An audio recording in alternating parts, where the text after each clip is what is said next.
Malayalam language use ചെയ്യുന്ന പോലെ നമുക്ക് ഇംഗ്ലീഷ് ലാംഗ്വേജ് യൂസ് ചെയ്യണമെന്നാണ് ആഗ്രഹം. ഓക്കെ, അപ്പോൾ നമ്മൾ ഇതിനകത്ത് ഫൈൻഡ് ഔട്ട് ചെയ്യേണ്ടതെന്ന് പറഞ്ഞു കഴിഞ്ഞാൽ മലയാളത്തിൽ നമ്മൾ എത്രത്തോളം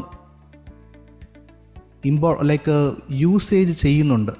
ഇപ്പോൾ നമ്മൾ 24 hours ഇപ്പോൾ 8 hours നമ്മൾ ഉറങ്ങുന്നു അല്ലേ. 8 hours നമുക്ക് ട്രാവലോ അല്ലെങ്കിൽ നമ്മൾ ഫുഡ് കഴിക്കാനോ പല കാര്യങ്ങൾക്ക് വേണ്ടിയിട്ടും അങ്ങോട്ടും ഇങ്ങോട്ട് പോകുന്നു. മെയിൻ നമ്മുടെ ഒരു പ്രൈം 8 hours നമ്മൾ ഇമ്മേഴ്സ് ചെയ്തിരിക്കുന്ന ലാംഗ്വേജാണ് മലയാളം, ശരിയല്ലേ?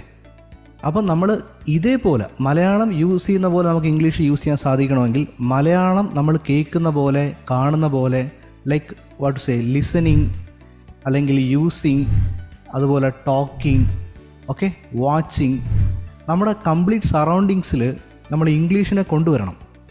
ഇപ്പോൾ രാവിലെ എണീറ്റ ഉടനെ നമുക്ക് വേണമെങ്കിൽ നമ്മൾ വിചാരിച്ചു കഴിഞ്ഞാൽ നമ്മൾ കുളിക്കും, രാവിലെ എക്സസൈസ് ചെയ്യുന്ന സമയത്ത് വേണമെങ്കിൽ നമുക്ക് ഇംഗ്ലീഷ് ഒരു 30 minute മസ്റ്റായിട്ട് നമ്മൾ വിചാരിച്ചു കഴിഞ്ഞാൽ ലിസൺ ചെയ്യാൻ പറ്റും. പിടികിട്ടിയോ? പണ്ട് നമ്മൾ BBC-യുടെ ഇംഗ്ലീഷ് എല്ലാ ദിവസവും കേട്ടുകൊണ്ട് മാത്രം ഇമ്പ്രൂവ് ആയ ഒരു സ്റ്റുഡൻറ്റ് എനിക്കുണ്ടായിരുന്നു.